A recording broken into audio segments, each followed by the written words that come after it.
Hello, I'm Mark. And I'm Casey. And I'm Patrick.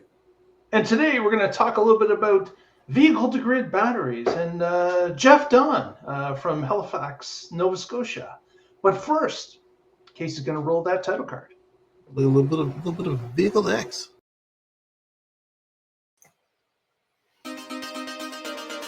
You're watching the Tesla Life Express. Hey everyone, thanks for joining us. Today, wanted to talk a little bit about a video that was just published by the EV Society. We'll put a link down below. Dr. Jeff Dahn, who of course works and has worked for Tesla now for about a decade, I think. His department at the university in Halifax, Nova Scotia, has been working on battery longevity. They've been working on a number of cycles. They've been working on new materials. They've been keeping Tesla fresh with the updates that are available and can be used to make longevity and affordability better for battery packs. And Jeff has celebrated in the battery industry for his achievements, his many achievements in doing so. So he decided he was going to do another talk with the EV Society. It was just published, I believe, just a couple days ago. And again, the link will be below if you'd like to go watch that. But what I found interesting is that he was talking about current state of lithium-ion and LFP batteries, as well as the possibilities of vehicle-to-grid or V2G, and second life opportunities for batteries, which we've talked about that subject with some others. Redwood Materials, for example, had a recent story about that. And actually, Jeff made some comments about Redwood during his presentation specifically. Oh, cool. So it was a good tie-in. But just to recap what Jeff was saying in some of his speech was, or presentation, that is that he was talking about the number of cycles that they've been running lithium-ion and LFP now for, in some cases, 8 or 9 years. Lithium or LFPs less, probably about 3.5 years. But what he's been doing is he's been continuing tracking it, multiple different scenarios where he's running some at 40 degrees Celsius constantly. He's running some at 20 degrees Celsius. So he's doing the variations and doing constant refreshes and discharge recharges to see what number of cycles are available and how that affects current owners of lithium-ion battery packs. And what was interesting was that he said this previously, but it was just kind of a recap, was that if you have a vehicle with a lithium-ion battery that is 10 years or less in age, he believes that battery pack is going to outlive your car by a substantial margin. He believes the number of cycles that battery pack will be useful in that car will outlive the physical components of that car. In other words, you'll be replacing things in that car like floorboards, like frames, like exterior components, suspension, obviously. A number of things that people typically don't get involved with. They trade their cars before those type of things go wrong with those cars. So we're talking 10, 15, maybe 20 years based on the number of cycles that this battery is going to be able to be useful and useful in that car as time goes along. So that was kind of surprising. Even and he said in North America, especially in Canada and the Northeast United States and the Pacific Northwest, where temperatures do hover around 20 degrees Celsius as room temperature, that over an average of a year, the number of cycles is incredible that these battery packs are going to be able to do. So he's been now concentrating on what else could we use these extra cycles for that really the car's not going to use. So he's been researching on vehicle to grid. Why not take your car, which can be plugged in typically in any given circumstance about 12 hours a day. You get home from work, you plug the car in at say 5:30 or 6 o'clock at night, and then you're ready to go at 6 in the morning to go back to work. And then of course weekends you could be plugged in for longer periods of time. But really that average of 12 hours, he worked on that and said, okay, how many charges and discharges could we do? What can be done to allow the person who owns the car, of course, to have specifications for state of charge? You know, cars have to be at 60% by the time I leave at 6 in the morning. But you can play with that number all night long. It doesn't matter as long as you get me 60% by the time I'm leaving or less. Or today I'm going on a big trip, so I'm opting out of it completely and I want 100% at 12 midnight. Give the customer the ability to do those type of things. But also, if they're not going to do anything with the vehicle, why not allow those cycles to be used in short spurts throughout that 12-hour period to benefit the power company and benefit your pocketbook? Because you're able to trade the electricity back and forth, discharge and charge based on the time of use, the cost of the electricity at that time, and the capacity that you have to either charge or discharge that battery.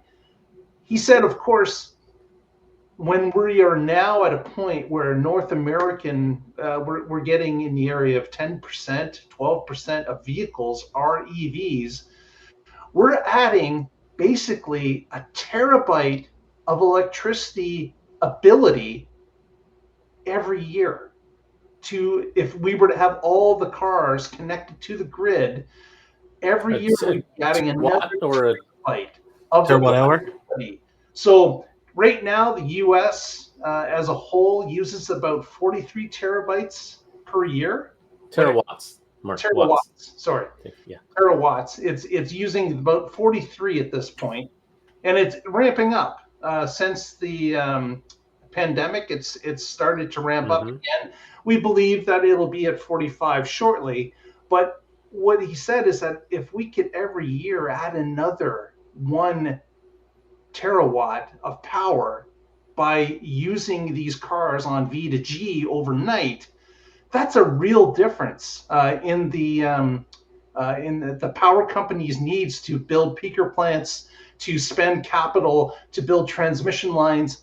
All that stuff can be eliminated, and your car is basically sitting there with about 4 or 5 or 6 equivalent power walls sitting in that battery. And for half the day, 12 hours, it's not touched. It's just sitting there.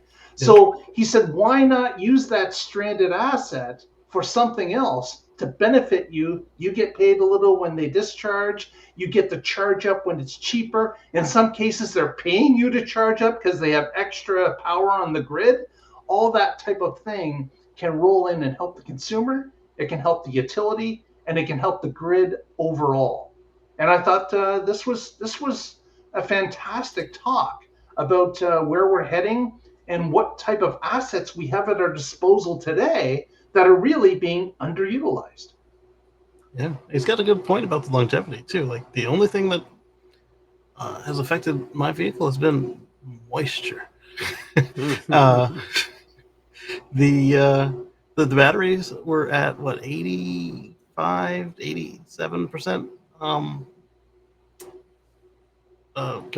not degraded. Yeah, this original capacity from over 100,000 miles ago and 7 years ago, when what took it out was that the BMS and the cables in the battery got wet, and we're not talking like I didn't go fording through a river or anything. The air, the moisture in the air was able to condense and do its thing, and it rusted the boards. That's why when you look inside the new batteries from everybody, they're like just full of foam, because wherever there's foam, there can't be air, and wherever there's not air, there's not water.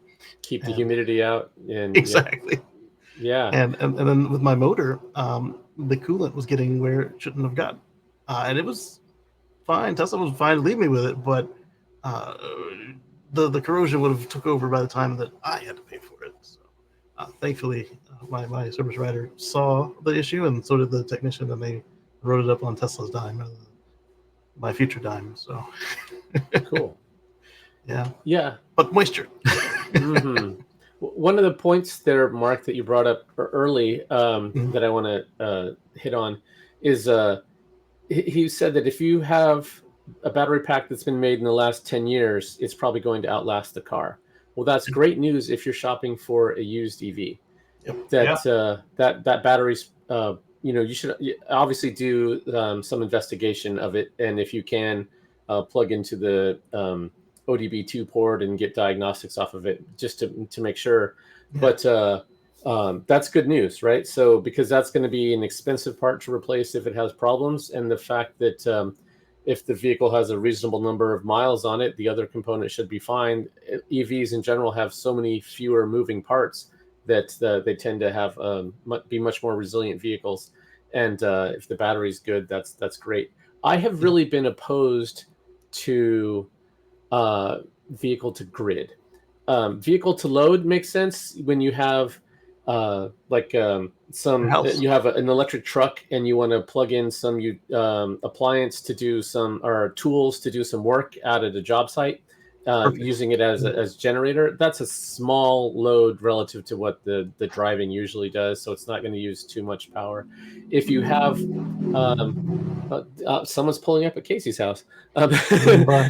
Yeah. So the Cybertruck has power share, and the Ford F-150 Lightning has what they call intelligent backup power system. So these are vehicle to home. So now you can back up your house. And if you're doing that for emergencies, that's great. But if you're doing it on the daily for peak offload and stuff, now you're doing the work of a power wall. And you don't want your batteries to degrade. But Jeff Dahn has been looking at million-mile batteries.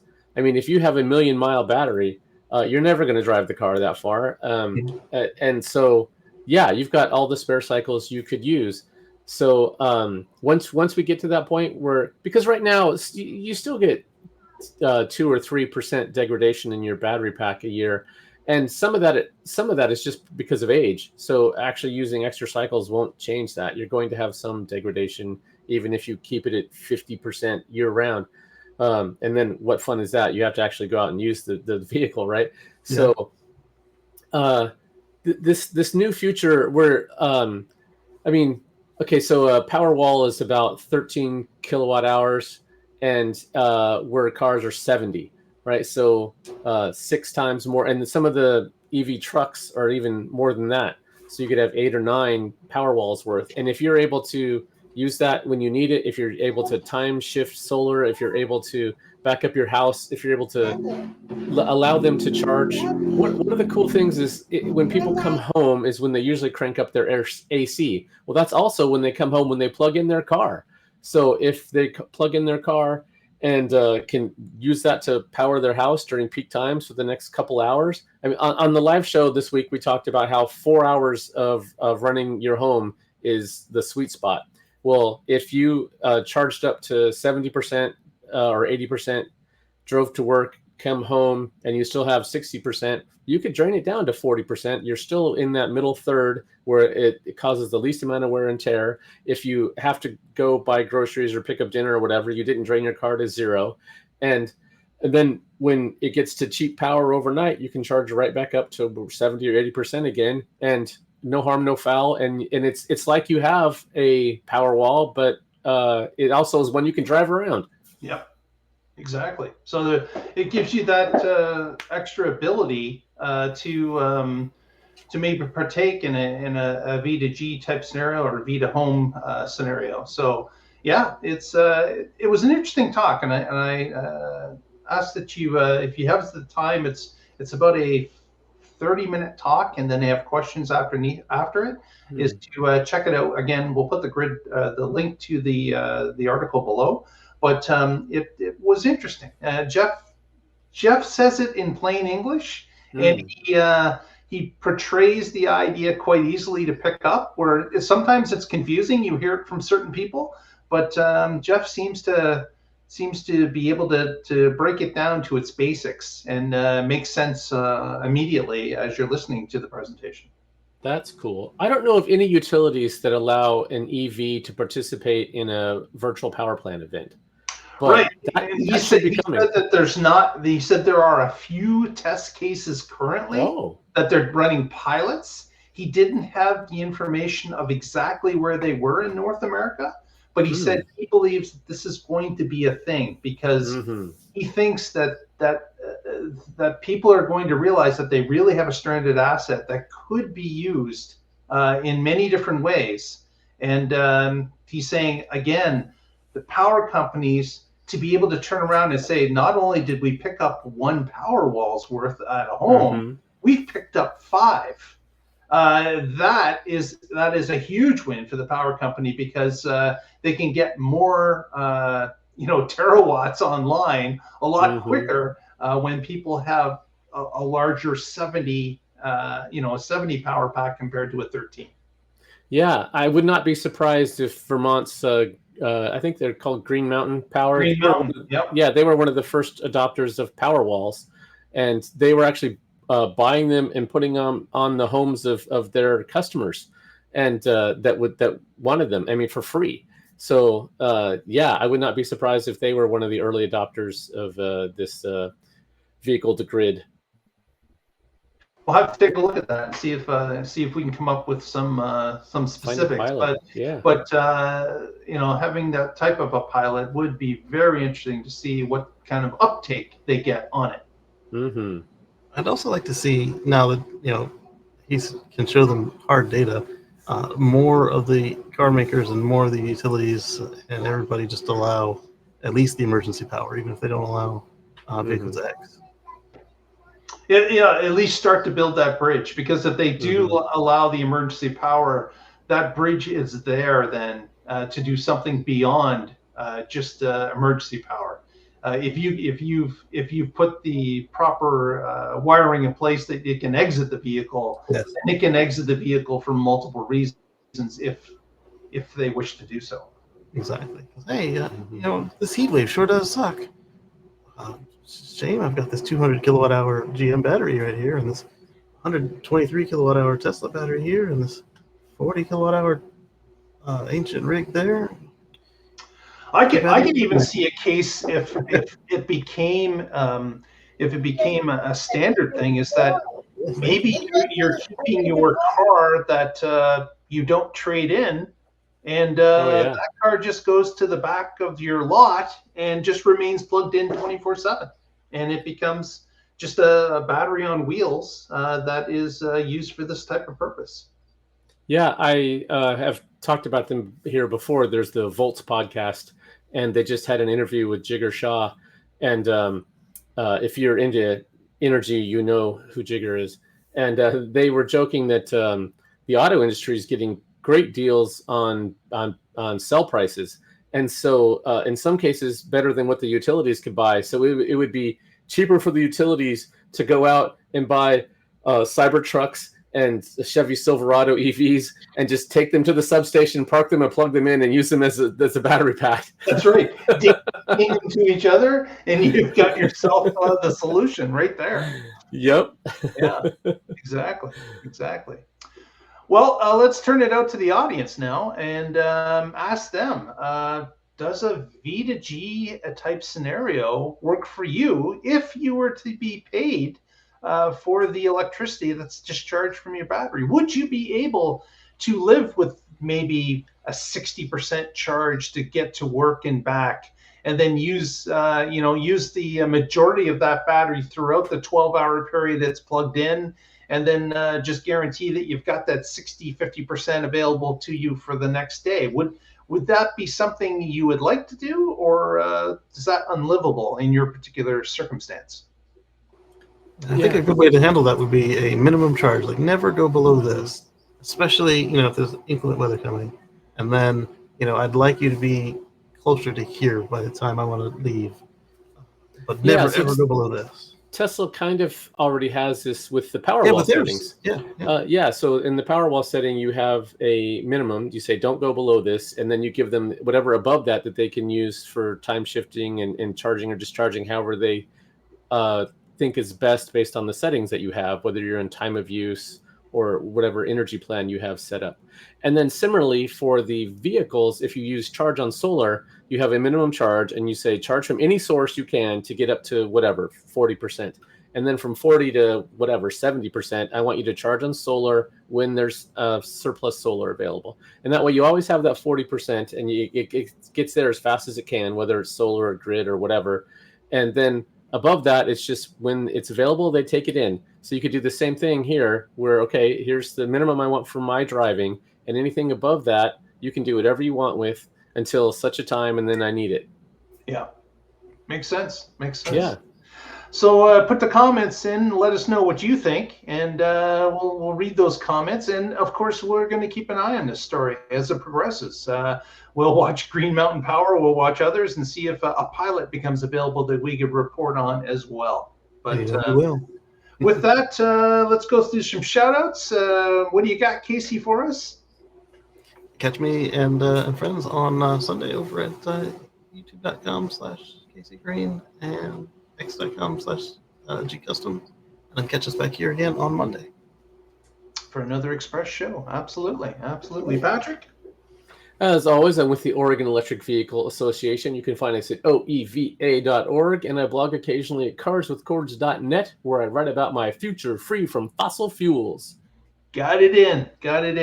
Very good. Thanks so much for watching. If you haven't already, please give us a thumbs up, press that subscribe, and follow us through the week on our X feed at The Tesla Life. Until next time, where we'll get together and find out what's happening in the Tesla Life.